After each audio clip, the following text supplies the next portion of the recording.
Hi everyone, I hope you're there. I'm just trying to find it on my other phone.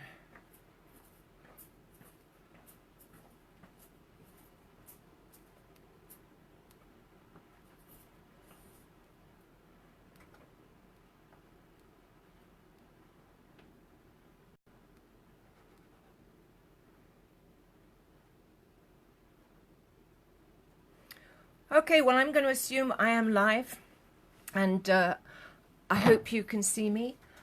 What I'm going to be doing today is I'm going to be looking at some of the biggest mistakes we make with serging. Well, actually, I'm going to focus on just one, but it affects different things. We're going to be looking at how to feed the fabric in, because I think that causes a lot of problems for people.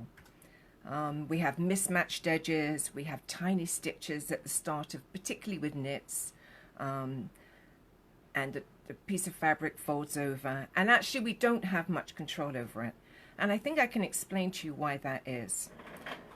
So what I'm actually going to show you how to do is how to match the neckband on a t-shirt. A lot of you have asked me to show you how to match the shoulder seam. This is actually sewn on with the knit binder, and to do that you have to leave a shoulder open. And a lot of you find that you don't like the way it joins. So here's my join there. I think you can see it's pretty good. So I'm going to show you how to do that. And also, when you're working on children's items, thank you for liking the color. I love the color too.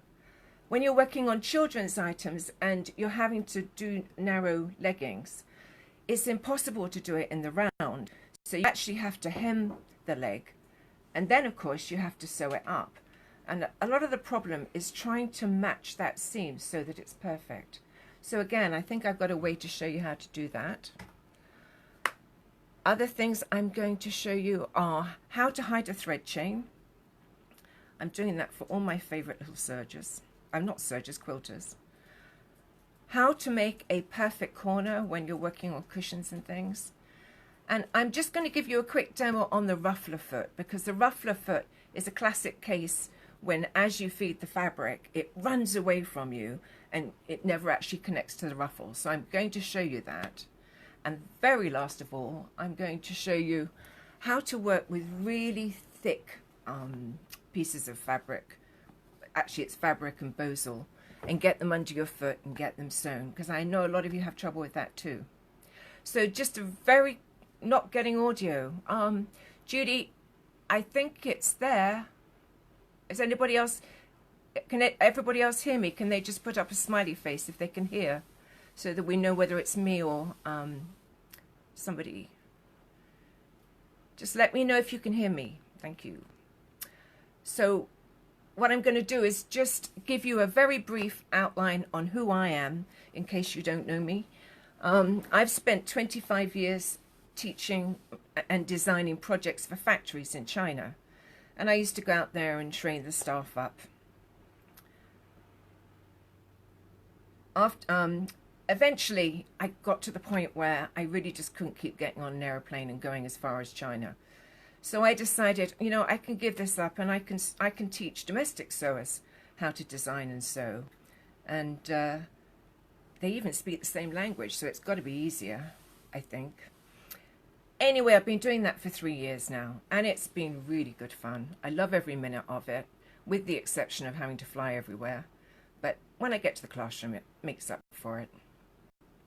So, you know, I love to teach sewing, but I think more than anything, I have a passion for sharing, because I want everybody to enjoy the serger or sewing machine as much as I do.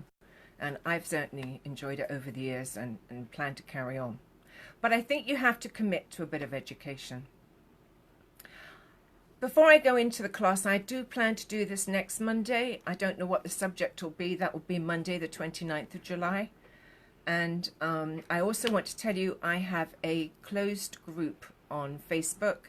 It's called Deb Canham's Serger Sanity Projects.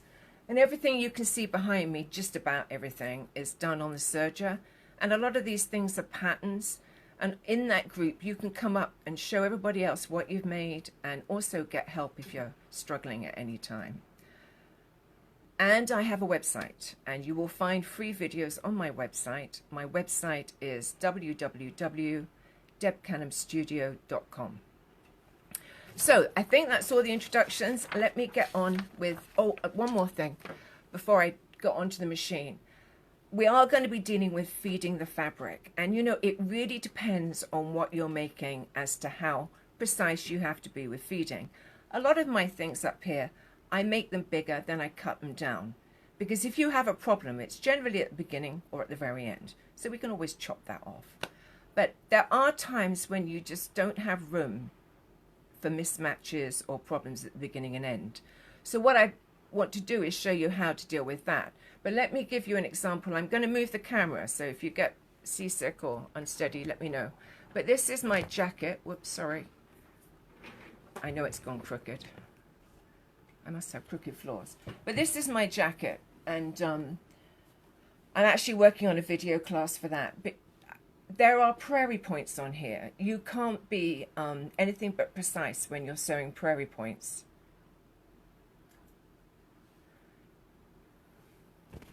Sorry, somebody's complaining they can't see it. I'm going to move you onto the machine in a minute, so don't worry, you don't need to see everything here. But on the back here, you'll see I've got flying geese. And the flying geese, you have to be really precise when you're doing quilting work on the serger. And I have a solution for that for you, how you can really get to be precise. But now I'm going to take you away from my colour and put you onto my machine. So just bear with me. And as I say, look away if you get unsteady. Whoops,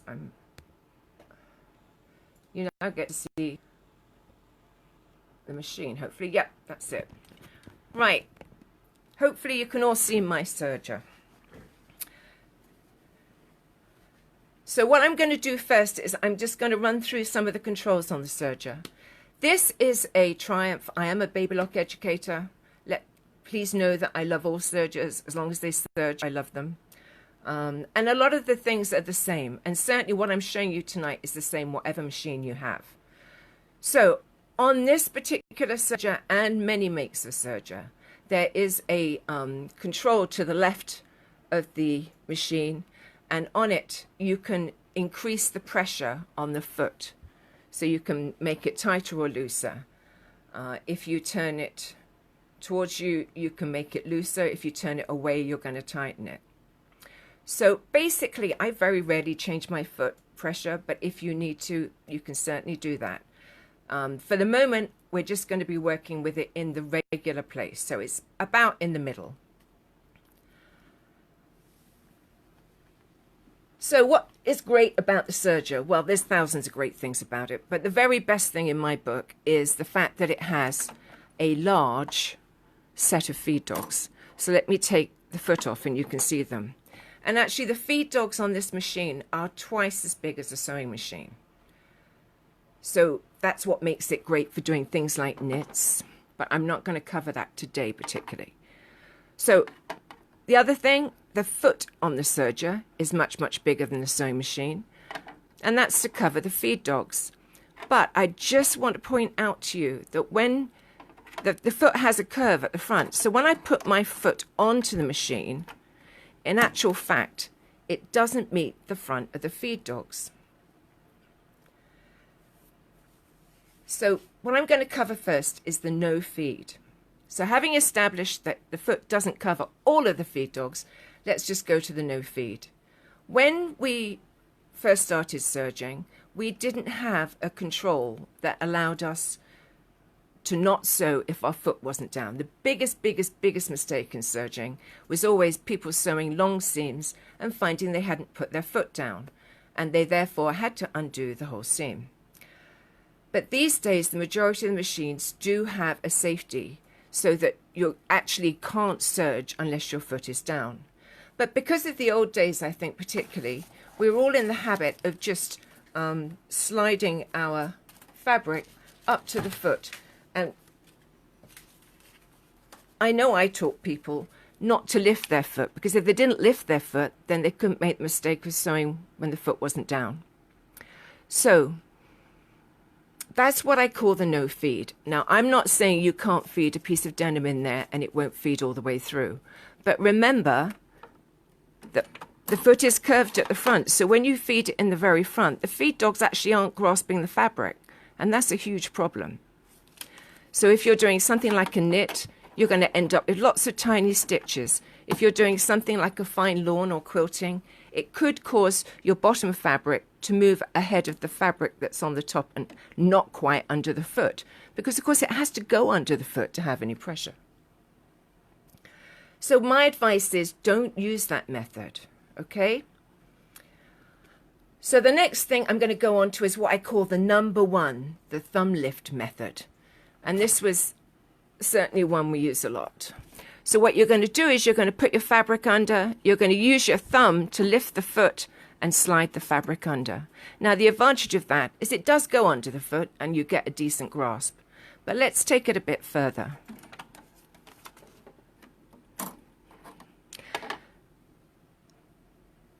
So if I imagine I have my foot on and I fed my fabric in, look, my knife gets in the way. Do you see the knife there?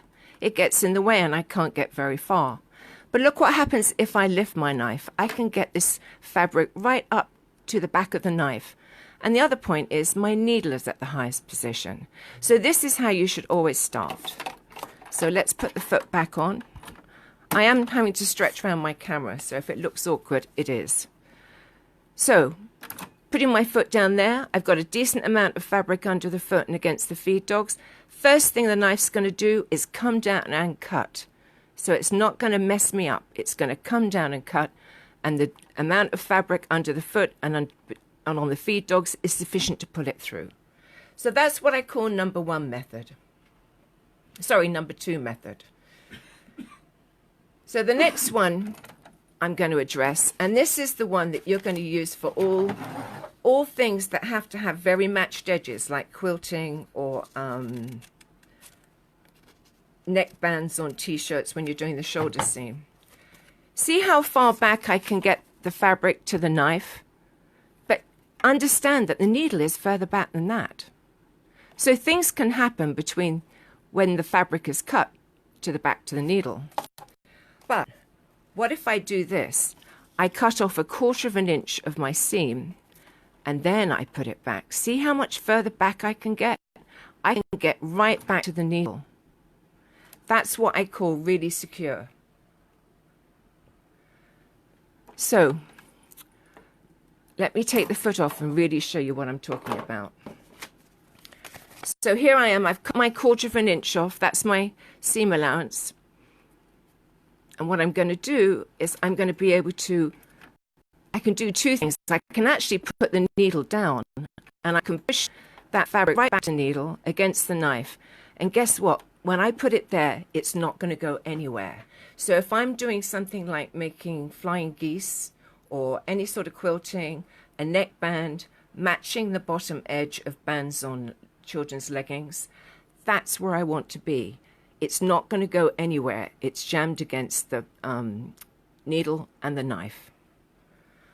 Okay, so I've explained it to you. Now I'm going to show you some things with it. One thing I didn't mention, a lot of you just love your plastic foot. And I love the plastic foot too, but I only like it for certain things. I like it for working in the round where I need to see the stitches join. But when I'm talking about general construction and quilting and things like that, I would never use my plastic foot. I would always use the metal. You get a much better grip between the metal and the feed dogs than you do the plastic. Okay, the first thing I'm going to show you is I'm going to show you how to do perfect corners because it involves what I've just told you. You're all writing some lovely things up. This is my first Facebook Live, so I'm struggling at looking at the questions, but I am looking and I will get to them. So what I'm going to do is I'm going to make a little tiny square thing and it's going to have perfect corners on it. And that's something you always want to do when you're doing bags, collars, anything where you want a 90-degree corner. So I have already sewn one row of stitching along here. And what I'm going to do is I'm going to fold it over. And I'm going to finger press it. If it was really important, I'd have got up and gone and ironed it. So I've got my needle down. And what I'm going to do is I'm going to lift my foot and I'm going to put that, my foot is lifted. I'm going to lift I lifted the tip so I could see what I was doing. And because of my position around this tripod, I'm having a little bit of trouble staying. So I'm putting that folded edge right up to the needle. And I'm just going to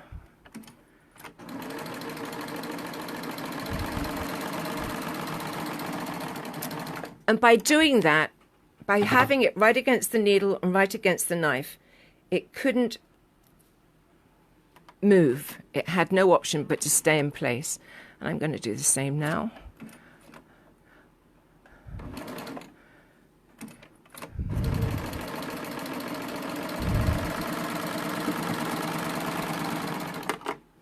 So there you are. You have two perfect corners. When you turn this, you're going to find the corners are really, really sharp. Thank you, Rose. Thank you all for all your nice comments up here. I do so appreciate them. I'm not really terrified. So, I have my corners, and I'm going to push them out. And because I've sewn them in like that, you're going to get the perfect corner. Or you should do at least.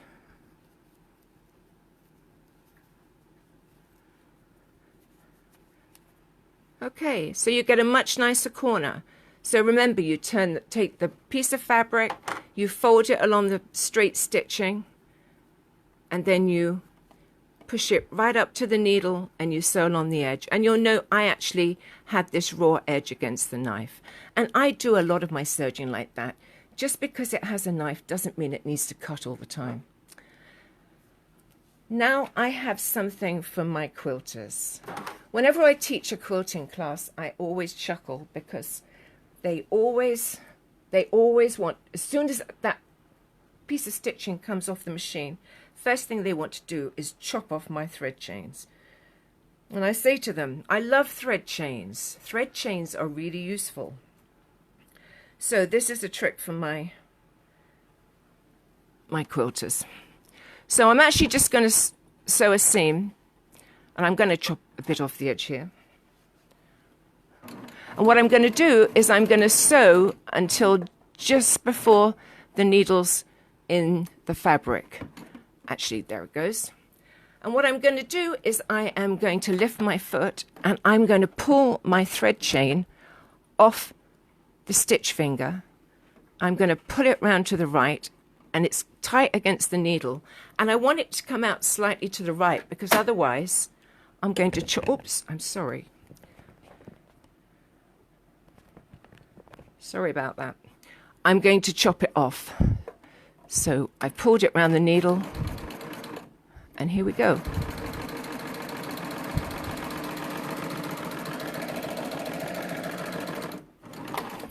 And there you go. My thread chain's hidden in my stitching.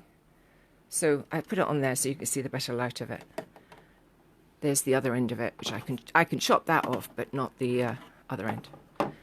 So that was from my quilters. I always tease them in class. So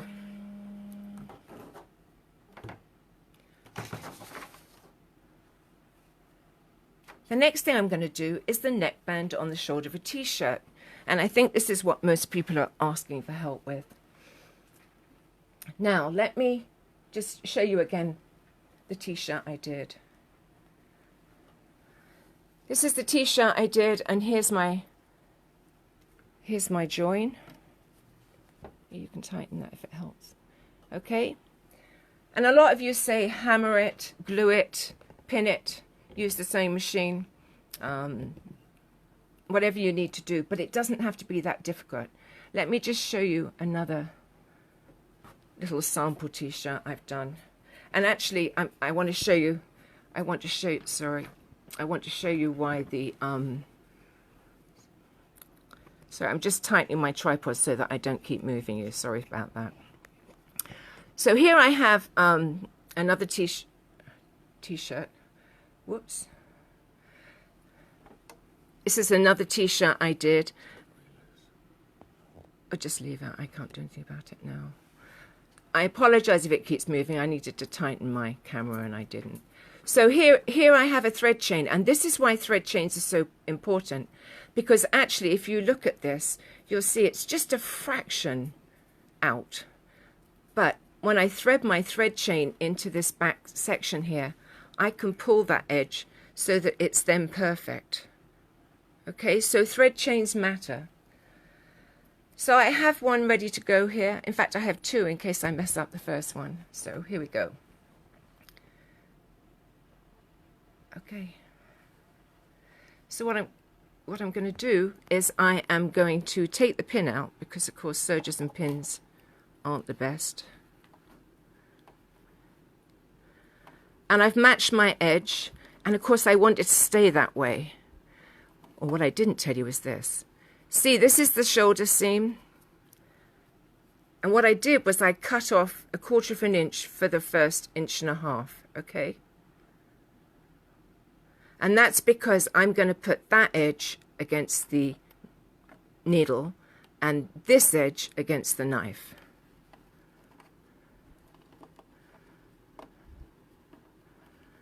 Okay, so I'm going to lift my foot because that's the only way I can do it. And I'm going to get it right up to the needle. Now I am sitting a long way off this machine, so I hope the needle's right there. And what I want to happen is, the first thing I want to happen is I want the needle to come down and go into the fabric, because that way there's no room for it to move.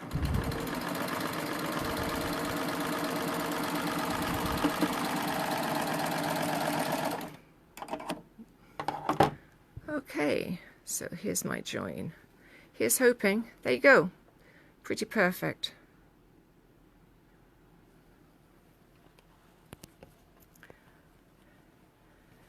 So that was the neckband. The next thing I'm going to show you is, a lot of you say, oh, it's impossible to get thick fabrics under the serger foot. And this is what it's actually a very thick band of fabric. Don't keep moving it, please.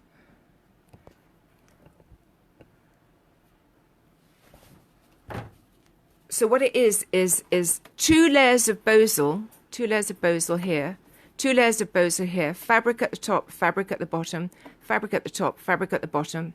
So we're talking 4 layers of bosal, 4 layers of fabric, and you can see there is no way it's going to go under the foot.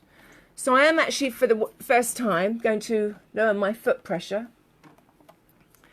and I am going to put my thick fabrics together. And this is what I do with anything that's thick. A lot of you do my projects that have bosal in. I'm not going to be cutting the bosal with the knife. So what you're going to do is you're going to lift up your foot. And let me tell you that most of the time when you lift your foot, if you put your thumb and lift high, it will go higher. Okay, so let me repeat that.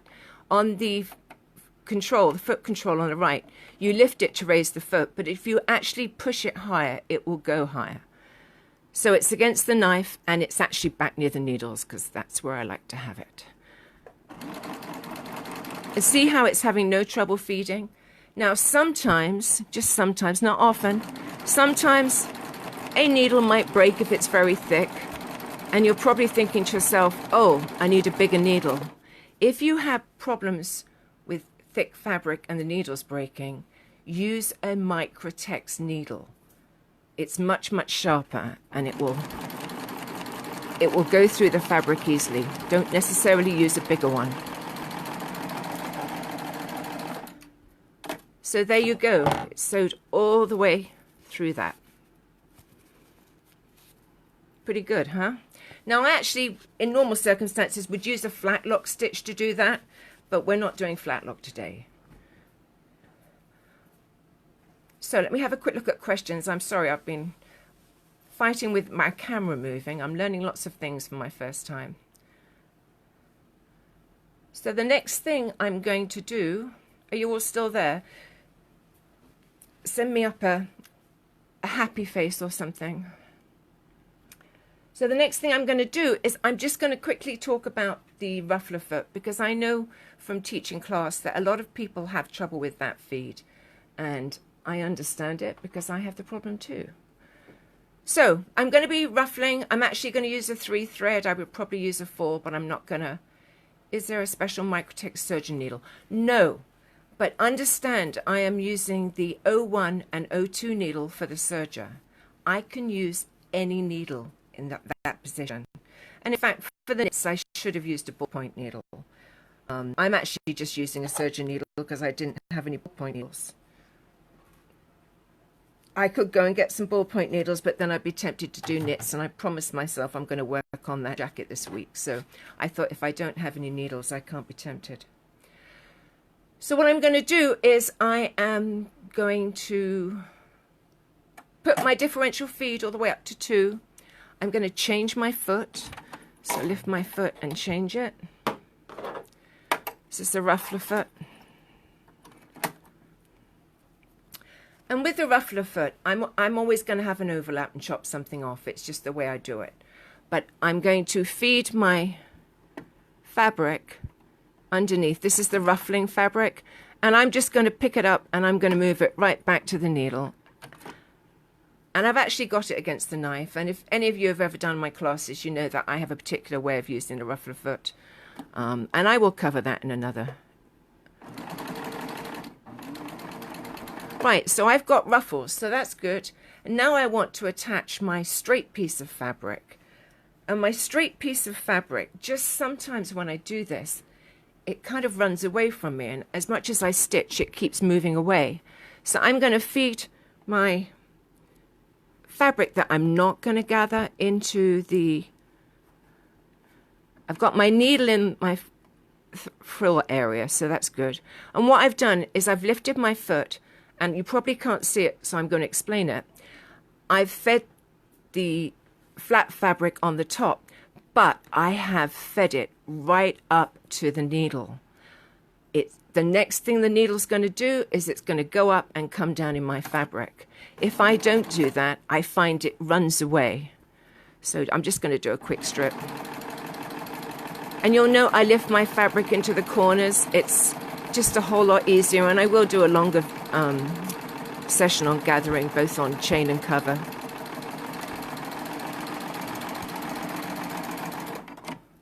But there's a nice gather. Do you see that?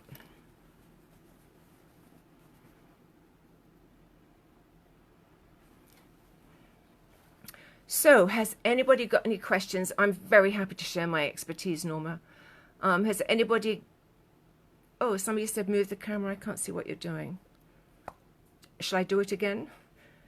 I'll just do a quick one of that again in case somebody couldn't see. So what I'm doing is I'm putting my ruffling fabric underneath the foot up to the needle.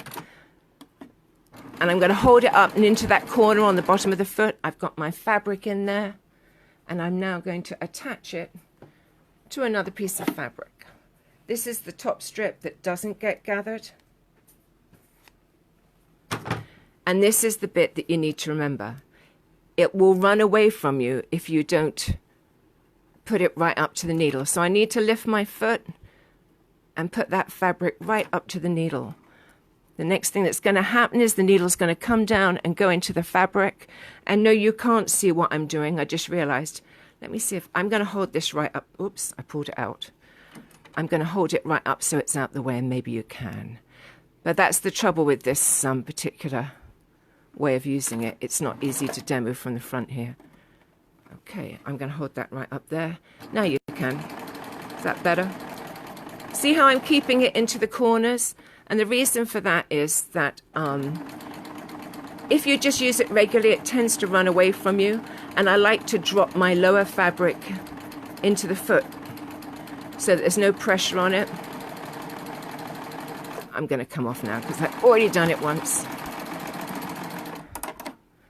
So there, see, I think you get nicer gathers when you drop it in.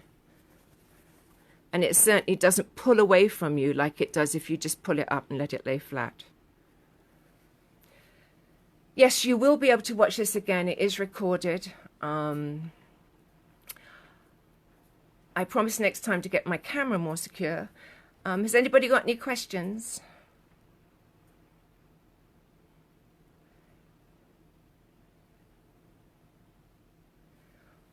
Well, hopefully you enjoyed it, and hopefully I helped you out. If you do have any questions that I didn't answer because I was busy demoing, I will certainly come back in and type answers out to you. I really appreciate all of you coming in and watching me tonight. As I say, next Monday, if you have special requests, let me know. I actually chose this subject because I find it's constantly coming up on the social networking sites of people having problems. Yes, Libby, I'll be trying to do it every Monday. Monday's about the only day I'm always home. I'm normally out Wednesday through Sunday. So, no, thank you everybody for watching, and speak to you soon.